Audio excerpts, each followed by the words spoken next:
যে কমিশন করা হয়েছে সেই কমিশনের প্রধান মিস্টার বদিউল আলম মজুমদার, ওনার জন্য না আমার একটু মায়া হচ্ছে কেন সেটাই বলি। এটাকে অনেকে রসিকতা হিসেবে নিতে পারেন, কিন্তু আসলেই মায়া হচ্ছে। এই জন্য মায়া হচ্ছে যে উনি আজকে রংপুরে একটা অনুষ্ঠানে অংশ নিয়েছিলেন। এই নির্বাচন ব্যবস্থার সংস্কার নিয়ে একটা আলোচনা সভা, জেলা প্রশাসকের কার্যালয়ে সেটা হয়েছিল, এবং সেটা শেষ করে এসে উনি যখন সাংবাদিকদের সঙ্গে কথা বলেন, সেখানে উনি কিছু কথা বলেছেন, এবং সেখানে উনি বলেছেন যে অনেক কথাই বলেছেন, আমি ওগুলো বলবো আপনাকে ডিটেল। সংক্ষিপ্ত যে মূল বক্তব্যটা, যে এই আসন্ন নির্বাচনে আওয়ামী লীগের অংশগ্রহণে কোনো বাধা নেই, এবং উনি বলছেন যে একটা তত্ত্বাবধায়ক সরকার, যেহেতু আদালতে একটা রায়ের মাধ্যমে তত্ত্বাবধায়ক সরকার আবার পুনর্বহাল হয়েছে, এবং না হলেও হয়তো এই সরকার সেভাবে করত, তো তত্ত্বাবধায়ক সরকার যেহেতু আসবে সামনে, নির্বাচন কমিশনও স্বাধীনভাবে কাজ করতে পারবে, এবং সেই নির্বাচনে সকল রাজনৈতিক দল অবাধে অংশ নিতে পারবে। নির্বাচন কবে হবে সেটা অবশ্যই এখনো বলা হয়নি, কিন্তু অংশ তো নিতে পারবে, এটা তো ঠিক হলো। এখন আমি ওই প্রসঙ্গটা বলি যে কেন ওনার জন্য মায়া হচ্ছে। এই যে আওয়ামী লীগের জন্য কোনো বাধা থাকবে না, উনি যেটা বললেন, এইটার বলার প্রেক্ষিতে ওনাকে সামনে এখন কি কি সমস্যার অথবা কি প্রতিরোধের অথবা কি বাক্যবান ওনার উদ্দেশ্যে নিক্ষিপ্ত হবে, এবং ওটা ওনাকে সহ্য করতে হবে, সেটা নিয়ে একটু সম্ভাব্য আলোচনা করি। সম্ভাব্য এই কারণে যে মাত্র গত কয়েকদিন আগের ঘটনা, 16 ডিসেম্বর বিকেলে রাজধানী শাহবাগের নাগরিক কমিটির একটা বিজয় র্যালি ছিল, এবং সেই বিজয় র্যালি শেষে একটা সমাবেশ হয়। নাগরিক কমিটি নিশ্চয়ই বুঝতে পারছেন, এই বৈষম্য বিরোধী ছাত্র আন্দোলনের এই গণ আন্দোলন যেটা হয়েছে, এবং তাদের মধ্য থেকে কিছু লোক যে একটা নতুন সংগঠন করেছে, সেই সংগঠনের নাম হলো জাতীয় নাগরিক কমিটি। সেই নাগরিক কমিটির যে সমাবেশটা হয়েছে 16 তারিখে, সেখানে নাগরিক কমিটির যিনি আহ্বায়ক মিস্টার নাসিরউদ্দিন পাটোয়ারি, তিনি খুব জ্বালাময় কিছু কথা বলেছেন। উনি কি বলেছেন?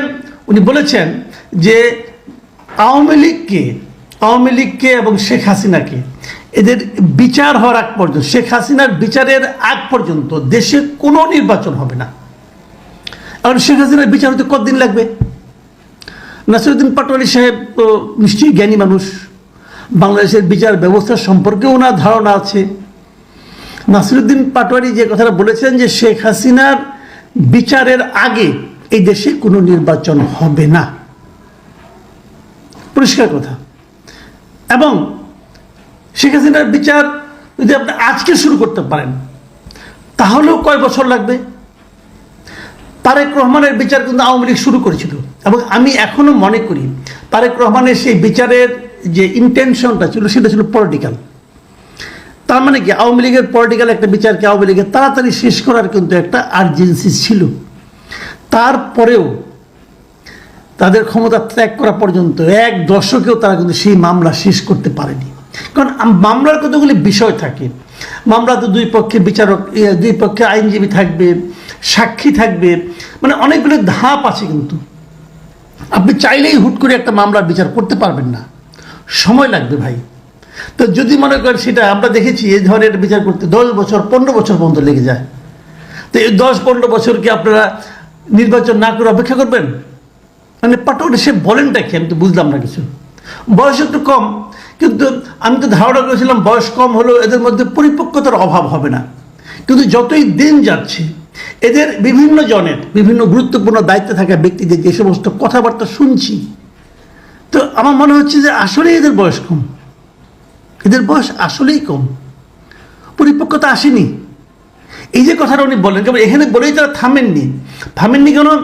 পরে তিনি বলেছেন যে আগামী দিনে যারাই বিচারের আগে কোনো নির্বাচনে পায়তারা করবে, তাদেরকে জাতীয় শত্রু ও বেঈমান হিসেবে ধরে নেওয়া হবে।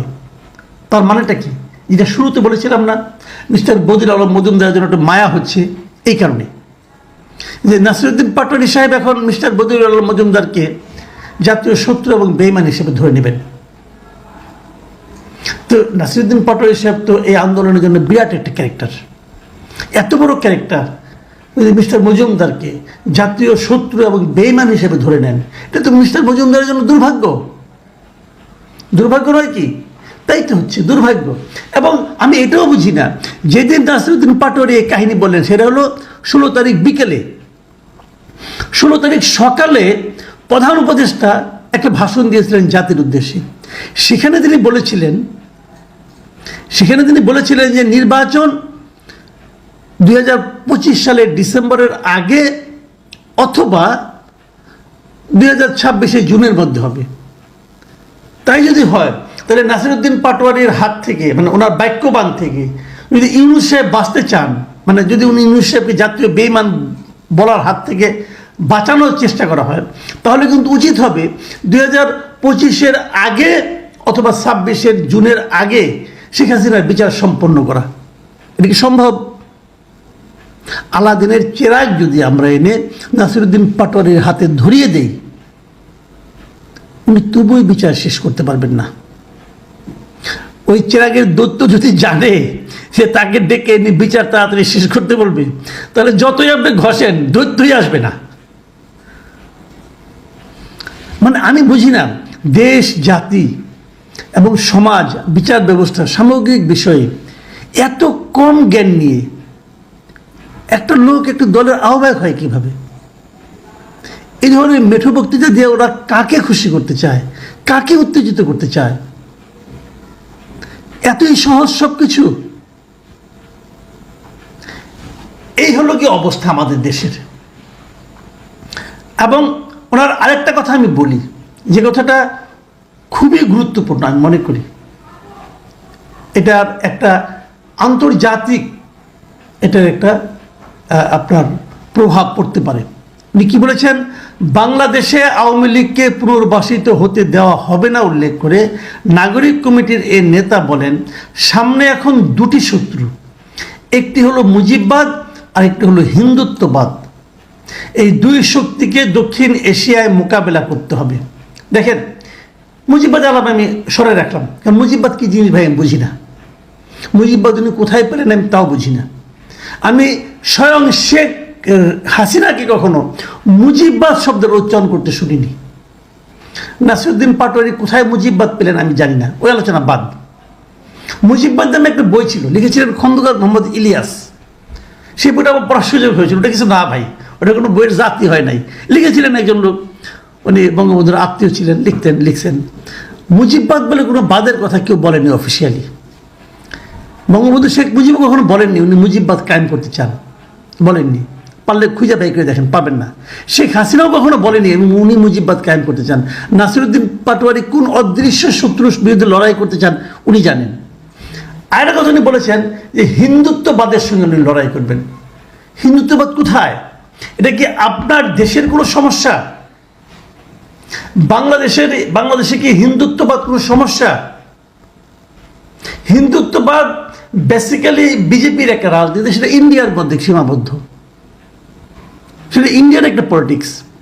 তো আপনি ওটাকে এখানে নিয়ে আসছেন কেন? নাকি আপনি ইন্ডিয়ায় যে ইন্ডিয়ান পলিটিক্সের বিরুদ্ধে ফাইট করতে চান? বোধহয় চান। এটা বললাম কেন? উনি বলেছেন এই দুই শক্তিকে দক্ষিণ এশিয়ায় মোকাবেলা করতে হবে। দক্ষিণ এশিয়ায় মানে ইনক্লুডিং ইন্ডিয়া।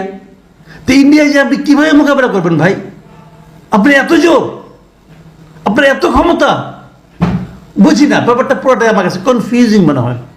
এখন এটাকে আমার কাছে কনফিউজিং মনে হয় নাকি ওনারা কনফিউজড, এটা আমি বলতে পারবো না। প্রিয় দর্শক, আপনারা এই লোকগুলির না বক্তব্যগুলি আগামীতে একটু খেয়াল করবেন যে এরা কে কি বলে এবং এই কথাগুলির মধ্যে কোনো ধারাবাহিকতা আছে কিনা, এই কথাগুলির মধ্যে কোনো সারবত্তা আছে কিনা একটু খেয়াল করে দেখবেন। কারণ এরাই কিন্তু আমাদের আগামীর ভবিষ্যৎ বলে আমরা অলরেডি ভাবতে শুরু করেছিলাম। আমি তো করেছিলামই।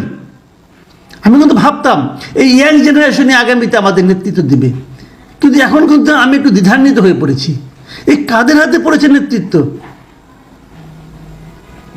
এত কম জেনে, এত কম জ্ঞান বুদ্ধি নিয়ে এরা নেতৃত্বের দাবিদার হবে কি করে? আমি যারা এই সংগঠনগুলি করছেন তাদেরকেও আমরা বলবো, সেন্সেবল লোককে নেতৃত্বে নিয়ে আসেন, তাহলে কিন্তু আপনারা ডুববেন ভাই।